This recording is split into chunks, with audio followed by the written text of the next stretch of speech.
Hello everyone, welcome to study rumble. मेरा नाम है तुषार शर्मा और मैं हूं आपका एजुकेटर। आइए शुरू करते हैं डिस्कस करना 26 दिसंबर के daily current affair one liners. और देखिए, आप चाहे किसी भी एग्जाम की प्रिपरेशन कर रहे हो, चाहे वो एसएससी हो, रेलवेज हो या फिर बैंकिंग, हर एग्जाम के पॉइंट ऑफ व्यू से वन लाइनर्स काफी हेल्पफुल रहेंगे आपके लिए। तो आप चाहें तो इनके नोट्स बना सकते हैं डेली बेसिस पे अपनी नोटबुक में। तो चलिए शुरू करते हैं इस सेशन को विदाउट एनी डिले। तो देखिए, नंबर 1 पे है India first hot air balloon wild life safari. अभी अभी लॉन्च करी गई है बांधवगढ़ टाइगर रिजर्व के अंदर, जो कि एमपी यानी मध्य प्रदेश के अंदर है। और यहाँ पे सरकार किसकी है? कमलनाथ जी की सरकार है, ध्यान रखना है आपको। और ये जो सर्विस है इसको ऑपरेट करेगी एक जयपुर बेस्ड कंपनी जिसका नाम है स्काई वॉल्ट्स। तो ठीक है, ध्यान रखना। नेक्स्ट देखिए, उड़ीसा ने लॉन्च किया है career portal for students in collaboration with UNICEF. ध्यान रखना है आपको। यूनिसेफ के हेडक्वार्टर्स कहाँ मिलेंगे? आपको न्यूयॉर्क के अंदर मिलेंगे, जो कि अमेरिका के अंदर है, यानी यूएसए के अंदर है। और उड़ीसा में सरकार किसकी है? नवीन पटनायक की सरकार। तो एनपीआई नवीन पटनायक की सरकार है। और देखिए, इस पोर्टल में 550 प्लस करियर पास की इंफॉर्मेशन दी गई है to the aspirants and students. Next देखिए, अभी अभी आरबीआई ने कैंसिल किया लाइसेंस एक महाराष्ट्र बेस्ड बैंक का, जिसका नाम है Subhadra local area bank. Subhadra local area bank, जो कि महाराष्ट्र के अंदर है, इसका अभी अभी लाइसेंस कैंसिल कर दिया है आरबीआई ने। ठीक है, महाराष्ट्र के अंदर सरकार किसकी है? उद्धव ठाकरे की सरकार, यानी यूटी की सरकार है, ध्यान रखिएगा। और आरबीआई के गवर्नर कौन है? एसडी यानी शक्तिकांत दास। देखिए, आप भी ऐसे याद रखा कीजिए इनिशियल्स के थ्रू, काफी इजी रहता है याद रखना। ठीक है, यानी शक्तिकांत दास के यहाँ के गवर्नर हैं। चलिए आगे चलिए। नेक्स्ट देखिए, गवर्नमेंट ऑफ इंडिया ने इनवाइट करी है bid to sell 63.75% stake in shipping corporation of India. एक नवरत्न कंपनी है सरकार की, तो इसका ही 63.75% स्टेक बेच रही है। ये कुछ पॉइंट्स आप पढ़ सकते हैं यहाँ पे इससे रिलेटेड, का वैसे इतने इंपॉर्टेंट नहीं, बट आप पढ़ना चाहते हैं पढ़ सकते हैं। नेक्स्ट देखिए, येस बैंक। येस बैंक ने अभी अभी लॉन्च करा है एक new line E series of debit card. अभी ई सीरीज का मतलब क्या है? जैसे आपने काफी बार देखो, जैसे आप पेटीएम अगर यूज करते हैं, कभी आपने किया हो, तो आप देखिए पेटीएम पे एक बैंक सेक्शन होता है कि नहीं होता है? होता है। अब इस बैंक सेक्शन में अगर आप जाएं तो आप वहां पे देखें कार्ड का एक लाइक ऐसा कार्ड बना रहता है। अगर आप उसे शो करेंगे तो आपकी डिटेल्स शो हो जाती हैं। तो वो क्या है? एक ई सीरीज का कार्ड है, यानी ई कार्ड है। बेसिकली कोई आपके हाथ में तो कार्ड है नहीं ना, तो वो क्या है? एक ई कार्ड है। तो इसी तरह के कार्ड्स लॉन्च करेगा अब येस बैंक। ठीक है। सो नेक्स्ट देखिए, US international development finance corporation ने अभी अभी अनाउंस किया कि वो इन्वेस्ट करेंगे $54 मिलियन इन इंडिया। अब देखिए, ये क्यों इन्वेस्ट करेंगे? To support development of critical infrastructure projects in the country. जो भी क्रिटिकल इंफ्रास्ट्रक्चर प्रोजेक्ट्स हैं उनको सपोर्ट करने के लिए $54 मिलियन की इन्वेस्टमेंट करेंगे ये। ठीक है, नेक्स्ट देखते हैं क्या है। सो नेक्स्ट हमारा ministry of finance and corporate affairs ने अभी अभी एक्सटेंड किया है suspension of IBC by the next 3 months. अब आईबीसी यहाँ पे है क्या? काफी न्यूज में भी आपने सुना होगा। यहाँ पे आईबीसी है इंसॉल्वेंसी एंड बैंक्रप्सी कोड।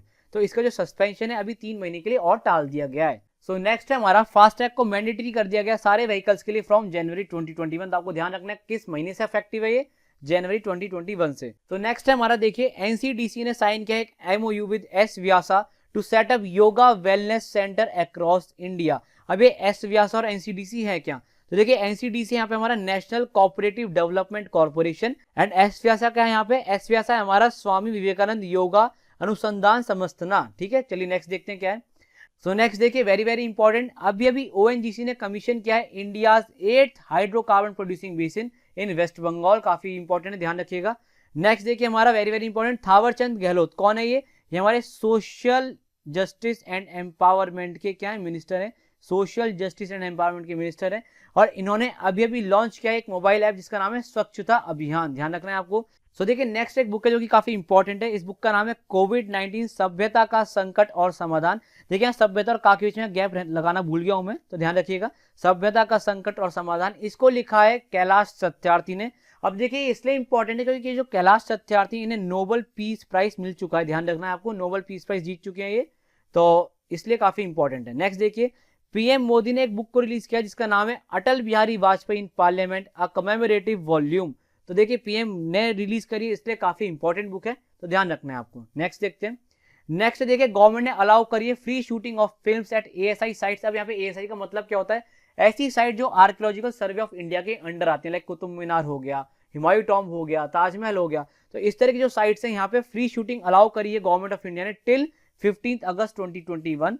और जो इस तरह की शूटिंग की परमिशन है वो ऑनलाइन लेनी होगी। ठीक है, यहाँ पे लिखा भी मैंने, ऑनलाइन परमिशन लेनी होगी इस तरह की शूटिंग के लिए। नेक्स्ट देखिए, हमारी एक वेब सीरीज इसका नाम है पाताल लोक। ध्यान रखना, आपने देखी भी होगी। तो पाताल लोक ने जीता है best award at the film fair OTT awards 2020। ध्यान रखिएगा, तो नेक्स्ट है हमारा एनटीपीसी लिमिटेड, जो कि एक सरकारी महारत्न कंपनी है, ध्यान रखना है आपको। और इसके चेयरमैन कौन है? गुरदीप सिंह। ठीक है, गुरदीप सिंह क्या है? इसके चेयरमैन है। तो इसको अभी अभी अवार्ड मिला है CII ITC sustainability award, CII ITC sustainability award in the field of corporate social responsibility. ध्यान रखना है आपको, किसको मिला है? एनटीपीसी लिमिटेड, जो कि एक महारत्न कंपनी है, उसके चेयरमैन कौन है? गुरदीप सिंह। ठीक है, ध्यान रखिएगा, GS यानी गुरदीप सिंह।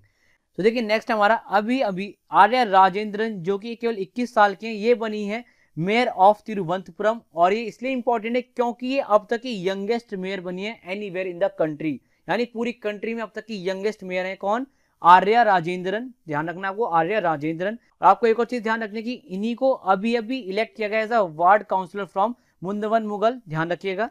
अगला देखिए, सुरेश मोहपात्रा को अपॉइंट किया गया as a chief secretary of Orissa. ध्यान रखिएगा। अगला देखिए, आयुष्मान भारत PM जन आरोग्य योजना, इसने अभी अभी कंप्लीट किए 1.5 crore treatment across the country. आपको पता है गवर्नमेंट की फ्लैगशिप स्कीम है ये, तो आपको पता होना चाहिए इसके बारे में। नेक्स्ट देखते हैं क्या है। नेक्स्ट देखिए, नेक्स्ट हमारा इंडिया का लार्जेस्ट हॉकी स्टेडियम बनने जा रहा है। कहां पे? उड़ीसा के अंदर रूरकेला में। अब ये रूरकेला में कहां पे बनेगा? Biju Patnaik university of technology के कैंपस में। देखिए नेक्स्ट है हमारा IKF ने अभी अभी अपना हेडक्वार्टर मूव किया फ्रॉम जीस्ट टू यूरेस्ट। यहाँ पे टी साइलेंट है, इन नीदरलैंड्स। ठीक है, नीदरलैंड्स के अंदर दोनों ये लोकेशन। अच्छा, IKF है क्या? यहाँ पे IKF हमारा इंटरनेशनल कॉर्फबॉल फेडरेशन। ध्यान रखना। नेक्स्ट देखिए, अभी अभी फीफा ने पोस्टपोन कर दिए अंडर-17 और अंडर-20 वर्ल्ड कप टिल 2023। अंडर-17 होता पेरू के अंदर और अंडर-20 होता है इंडोनेशिया के अंदर। दोनों लोकेशन भी पता होनी चाहिए आपको। चलिए नेक्स्ट देखिए। नेक्स्ट हमारा चेतन शर्मा, जो कि ऑब्वियसली इंडिया के काफी फेमस क्रिकेटर रह चुके हैं। तो अभी अभी इनको बनाया गया है chief selector of Indian man cricket team. ध्यान रखिए, चेतन शर्मा को बनाया गया chief selector of Indian men's cricket team. Next देखिए, राजीव शुक्ला को ऑफिशियली अपॉइंट किया गया था BCCI वाइस प्रेसिडेंट। ध्यान रखना है। तो दोनों न्यूज काफी इंपॉर्टेंट है। नेक्स्ट देखिए, नेक्स्ट हमारा Indian basketball player Satnam Singh Bhamara, इनको अभी अभी बैन किया गया 2 साल के लिए बाय नाडा। यहाँ पे नाडा क्या है? नाडा का मतलब है नेशनल एंटी डोपिंग एजेंसी। ध्यान रखिएगा। देखिए, फॉर्मर आसाम के DGP SV सुब्रमण्यम, इनका अभी अभी निधन हो गया है और इन्होंने सर्व किया था as a Assam DGP from July 1991 to 1994। देखिए नेक्स्ट है very very important, former England cricketer John Edrich का भी हाल ही में निधन हुआ है। और ये इंपॉर्टेंट इसलिए है क्योंकि ये वो व्यक्ति हैं जिन्होंने सबसे पहले कोई बाउंड्री हिट करी थी ODI क्रिकेट के अंदर। इन्होंने अपना डेब्यू मैच खेला था 1963 में, वो एक टेस्ट मैच था, इंग्लैंड की तरफ से खेला था।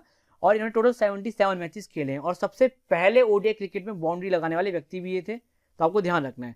नेक्स्ट है हमारा legendary commentator and farmer England bowler robin Jackman का अभी अभी निधन हो गया है। तो देखिए अब एग्जामिनर क्या करेगा, आपको इनका नाम देके ये पूछ सकता है कि ये किस फील्ड से बिलोंग करते हैं, लाइक क्रिकेटर है, फुटबॉलर है, क्या है। तो देखिए यही थे हमारे आज के वन लाइनर्स। तो एंड करते हैं सेशन को यहीं पे। आई होप आपको सेशन काफी अच्छा लगा होगा। अच्छा लगा तो इसको लाइक कीजिए और शेयर कीजिए अपने दोस्तों के साथ। और चैनल पे पहली बार आ रहे हैं तो इसको सब्सक्राइब कर लीजिए और बेल आइकन को प्रेस कर लीजिए ताकि हर वीडियो की नोटिफिकेशन सबसे पहले आप ही को मिले। चलिए मिलते हैं अगले सेशन में। बाय, टेक केयर, ध्यान रखिएगा अपना।